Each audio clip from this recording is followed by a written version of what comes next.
Good evening, everybody. This is Gerudo King. Um, I just wanted to put a short video out here concerning the Lightface type here in the concordant literal. And I might stumble through this explanation because it's not that easy to convey. Um, Well, I mean, I guess Nock puts it best in his own words, which we'll read in a bit here. But I just want to show three different verses off the top of my head that I think really demonstrates the value. Because short answer, yes, the Lightface type in the text does matter. I got a message from a brother who will remain anonymous a few weeks ago, um, where he was kind of concerned about Galatians. Chapter 2, verse 7, where Paul says, "On the contrary, perceiving that I have been entrusted with the evangel of the uncircumcision, according as Peter of the circumcision." So he was a little bit confused because there's no literal word of in the Greek there in that exact moment, but of is still given a bold type here in the English. And he found that to be concerning on Knock's end because he said, well, why would Knock make this bold? He said that with all the bold, it had its direct Greek equivalent in the text. So why is this here and bold when it's not supposed to be? And especially on such an important distinction here, because one of the primary points that we make is that this verse distinguishes between the uncircumcision evangel and the circumcision evangel. So what he did was he went to the concordance in the back of this concordant version, and he said, okay, there's a list of different words here that seem to be translated of. So why don't you give me, Stephen, the word that should be here that I seem to be missing? And the short answer is, again, that of is there, it's in the Greek, but Greek works a little bit differently than English. Instead of a word of that's used here, which sometimes there is a distinct word for of used, depending on the English way the English sentence is structured, which is just fundamentally different from Greek. But in Greek, very much like English, words are given prefixes and suffixes in order to alter or change the meaning of the word. Um, and these are generally referred to as the case of a word. There are 5 different cases, 4 of them primarily used in the Greek text. There is the nominative case, which speaks of the subject of a sentence, or subjects. It can be more than one, especially in some of the run-on sentences. There's the accusative case, which speaks of the direct object that is being acted upon in the sentence. There is the dative, which speaks to, when it says to something, or to this, to that. I don't know if to me is a good example here because I'm looking at the English, and sometimes to, very similarly to of, is given really the best way to discern these things is simply by reading the Greek itself. But the last one that I'll mention, the genitive case, is what this word in Greek, uncircumcision, is in. When the word is written in the genitive case, in Greek, more often than not, this prefix of is given, and it's specifically present. That, along with the fact that there is a definite article used before the word uncircumcision, highlights for us that these are all 3 words used in the text. It's just that of it would be attached to uncircumcision with like it would in Greek. I can even show it here if I can find it. Let me make sure. I'll switch over to here. This is Yeah, 2 Corinthians, Galatians 2, verse 6 and 7. There it is. According as Peter of the about cutting, that's of the circumcision. Well message is evangel, evangelion. Of the uncircumcision is used here, right here, to highlight what I'm saying. Of the is I guess the connective there that's used together. Anyways, so let me go back here now to swipe over here. There are a few different reasons that we should value the Lightface type here. The first is simply for English readability, and that is going to be my example here with the Ephesians. For example, in Ephesians 1:4, it says that Christ chooses us in, or sorry, God chooses us in Christ before the disruption of the world. Well, in this verse, the is not found in the Greek. And as the word the in Greek would have a different, use, or how to say, it's used differently in like the word the article is used differently in Greek than it is in English. A lot of times it's used as a designation of something, but here that is not found at all. This is just a way to connect here, right? Since there's only one disruption of the world, we use the here. If there were many disruptions, we would say a, and it would be indefinite. Or if it were not identifying, if it were identifying a quality as opposed to an object, we could use a, stuff like that. There's some of it very minutely is also how to say it, it's kind of interpretive, like very, very, very slightly interpretive, but only in the sense that the concordant version is not aiming to directly translate Greek to English, and that was what my brother here had misunderstood. The concordant version does not seek to give you an exact Greek to English equivalent. It seeks to demonstrate the meaning of each Greek word in readable English format without adding or detracting from the Greek language. That requires understanding each of the little cases that are used, like I just mentioned, the nominative case, the accusative case, if you're doing the translating, that is. If not, it's okay if you don't get it. Like, you can still obviously read Ephesians and understand that, oh, hey, God is operating all in accord with the counsel of his will. That thought's not going to be lost on you. It's just that a word like in and with must be understood here in its specific context, as something used to help us understand what is happening in the text here. And for I could even show it here, I think, in Ephesians 1:11.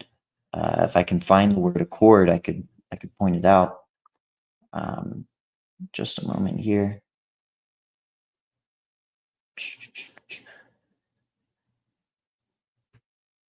See how it says here, in acting according to the counsel of the will. So this actually kind of segues me into the other point, which is that the Lightface type word, very similar to the bold word in Galatians 2:6, may still be in the text. Like here, it's in acting, right? Who is acting, enacting all according to the counsel of the will. If you were reading it extremely or extraordinarily directly in the Greek here, enacting is the operating, right? According to the counsel of the will of him.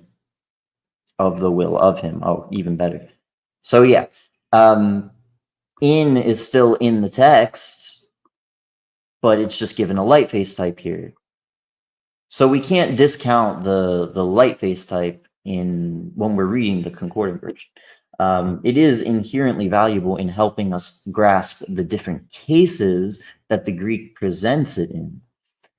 Another example, and this will be more of a,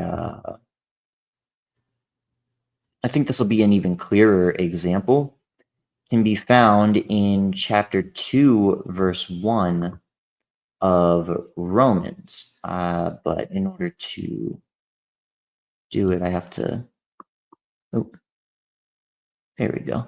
Yeah, there we go. Romans 1, Romans 2, Romans 2. Wherefore, defenseless are you, O man, everyone who is judging, for in what you are judging another, you are condemning yourself, for you who are judging are committing the same thing. So this verse is very special because of the way it is framing its argument. You could ask here, like, why did Paul not say all who judge condemn themselves because in what they judge another? Why didn't he say it like that? Instead, why didn't he use the word all here? Because this word is different. This is not the word pen, which is all in Greek. Its word is pas. It's every. And then this word here is bolded, judging is krino, but what, like every judging, like if you were to take out one who is, you might like be able to understand somewhat what the sentence is saying, but you would lose the Greek thought here. And the reason is because even though the word one is lightface type here, and it's attached to the word every, it is actually found right here, one. I'll zoom in here. It's right under the 80 on the top row, at the very, very top right. One, judging. It's the suffix there. In Greek, it's a suffix. Here, it looks like a prefix, but it's a suffix, which helps us understand, oh, there's a one here. That's one, which is why Knock then translates it. I'll move back here, actually. Everyone who is judging. Because now you get to distinguish that this is not the word all. This is the word pas. And then you also get the distinction that this is one judging. And this is all connected because of the unique statement that Paul uses. He uses the second person here. He does not use the first person, as in I, me, my, or third person, or they, them, as he was previously in the previous sentence. Romans 1:32 ends with in English with the word them. But this idea is constant throughout Romans 1:18, all the one about God's indignation. It's very easy to grasp these points because it's talking about men in the third person, men who are among them. God manifested to them. They glorify thank him. Vain were they made, their reasonings, darkened is their unintelligent heart, alleging themselves to be wise, and so on and so forth. But then you get to Romans 2:1, and all of a sudden the focus is on you.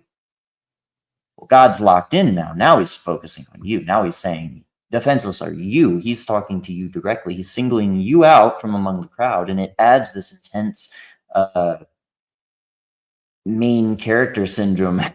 It's God directly speaking to you now. Now it's special. So instead of just saying all who judge and keeping with that impersonal tone, now the reason he's saying everyone judging is to keep in line with the tonal shift, where he's saying where he's kind of rendered your fight or flight response void, and you can't fight anymore because you've already heard the info in the previous verses and you've understood it. It's not complicated to understand.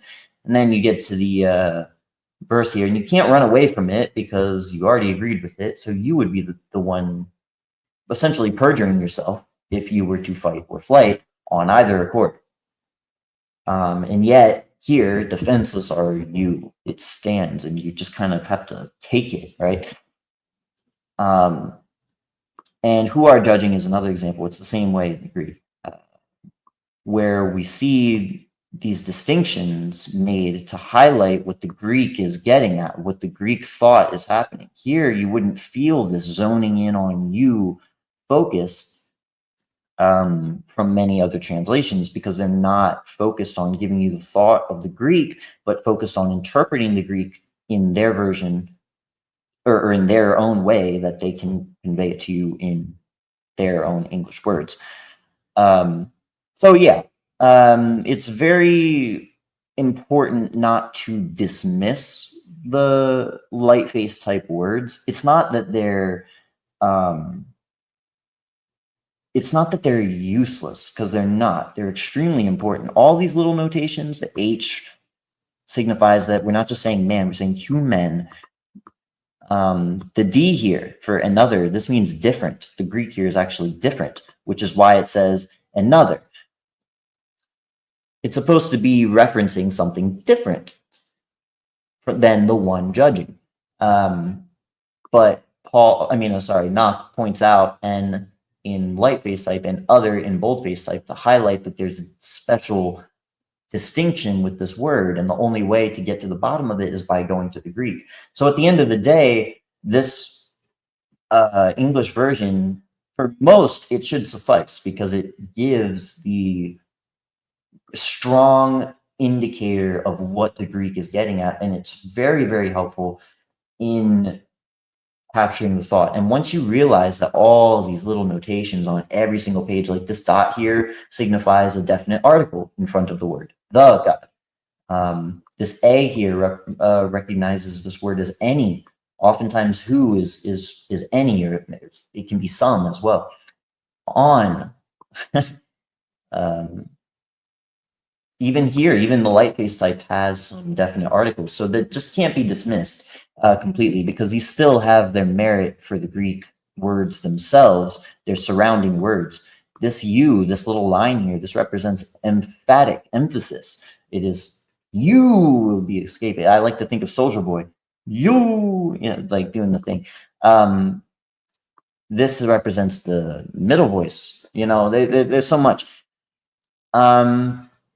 I think my last example that I'll bring up is my darling child, John 1:1. I am addicted to that verse. Love it. It's like a little drug to me. Man, there's a lot to John. We're just gonna wing it. Okay, there we go. Yeah, so when we get back up here at the top, this is actually an example of the Lightface type done improperly in the Concordant version. And this is actually to highlight that the Concordant version is not infallible, which is why at the end of the day, even though you can get the thought in the 98% of the time, I'd say, with the Concordant literal, it's very solid in that regard. There are some times where it doesn't work, and so this has to be understood and kept in mind, because there are distinctions made in this verse in the Greek that are not made in the English. And this isn't just true of this version, this is true of any version. And so much, it's so bad that it's kind of to the point where I think that if you want to read John 1:1 and get what it says and then believe it accordingly, you have to memorize the Greek and get into the Greek of it. And I hate to be that kind of guy. I mean, I'm not going to standardize the truth and say if you want to become a believer, you have to learn a different language, because people can just hear what is said from the Greek and believe it. But at the end of the day, if you really want to get into it, it's just wiser to learn the language of inspirations. Anyways, in the beginning was the word is already wrong. In the beginning is not used here. There's no definite article here. And they make note of this in Genesis 1:1. If we were to look at the concordant version of Genesis 1:1, they get in a beginning properly, because it is in a beginning. It's not in the beginning, right? So in a beginning was the word, and the word was toward God. Notice we have the definite article here in front of God. This is because the God here is in the accusative case, unlike the word here, which is in the nominative. So this is the subject, and this is the object that is acted upon with the preposition toward or with, if you are serious about that, I guess. And then the last use here is also flawed in the concordant literal, because this word, God, the second use is in the nominative case. It goes back. It's not accusative anymore. Now it is nominative, which is what the word was, which is why it's a God was the word.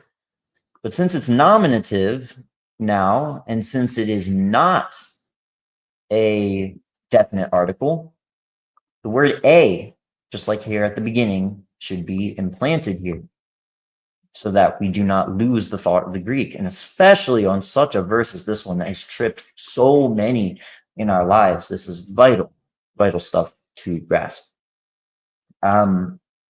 Especially in recognizing that Jesus is the Son of God, not his own Father. It makes no sense. And it also helps in recognizing Christ's role with God in a beginning, because we are noting that a God was a word should highlight that the word here is a metaphor for the representation of Yahweh, which is Christ, Colossians 1:15. Not to mention that the same writer directly points to to Christ being called, the name of Christ being the word of God. And we have a God here highlighting that this is a living thing. There is no non-living conceptual thing that is considered a God. That would make no sense.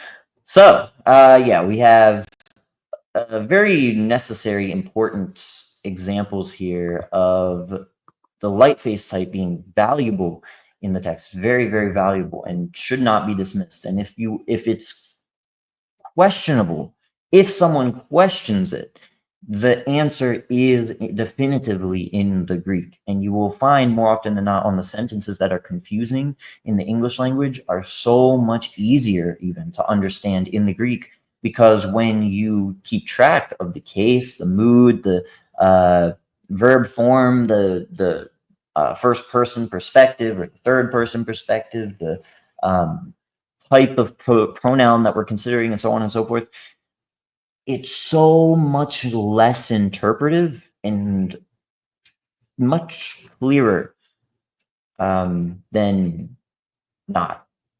Right. So I hope I explained that pretty well. The Lightface type is valuable. Oh, I do want to share at the end of the day in Knox own words, so that we see that it is not the Lightface type is not just there to just fill in some gaps and make English easier. It's there practically to help us understand these cases that I'm talking about.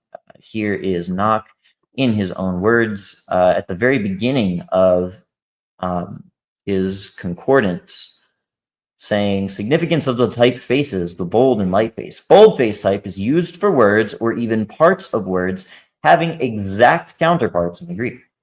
Lightface type is used for words or parts of words which have been added to clarify the meaning of the Greek, as in with the cases and mood and tense and voice, avoid ambiguous renderings and make the English read more smoothly.